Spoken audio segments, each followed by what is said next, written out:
CityChlore est un projet européen réunissant 9 partenaires, autorités administratives, municipalités, organismes de recherche et d'expertise en France, Belgique, Allemagne et Pays-Bas.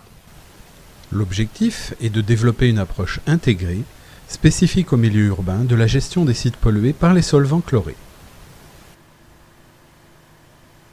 Dans ce contexte, il a été demandé à l'INERIS de tester de nouvelles méthodes de screening afin de mettre en évidence la pollution des sols et des eaux souterraines. En particulier, l'INERIS a testé le DPT pour Direct Push Technology. Pour étudier la pollution des sols et des eaux souterraines, on prélève en général sur le site des échantillons de sol qui sont ensuite envoyés en laboratoire pour analyse. L'échantillonnage des eaux souterraines est effectué après la mise en place de piézomètres qui sont adaptés au suivi à moyen et à long terme. La technologie DPT ne nécessite pas la mise en place d'ouvrages permanents.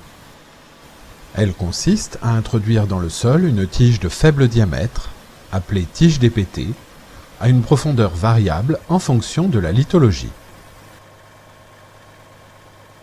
L'équipement DPT est porté par une structure mobile comme un camion ou une chenillette. Le choix de cette structure est fonction de l'espace disponible pour positionner l'équipement et de la lithologie. Par conséquent, le DPT est une bonne technique de screening qui peut permettre de mettre en évidence rapidement les sources et les panaches de pollution. Les tiges DPT peuvent être équipées de différentes sondes. L'une d'elles est le cône CPT.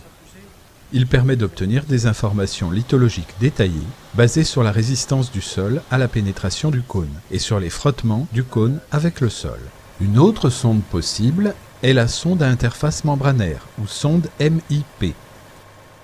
Celle-ci provoque une désorption des composés volatiles contenus dans le sol et les eaux souterraines et les conduit jusqu'à des détecteurs spécifiques à différentes familles de contaminants qui permettront d'évaluer leur concentration totale. Elle permet donc d'établir des profils indicatifs de concentration dans la zone non saturée du sol, puis dans la zone saturée du sol, sans avoir à prélever des échantillons de sol ni d'eau souterraine. Les tiges DPT peuvent au besoin être équipées d'outils permettant de recueillir des échantillons de sol, de gaz du sol et d'eau souterraine.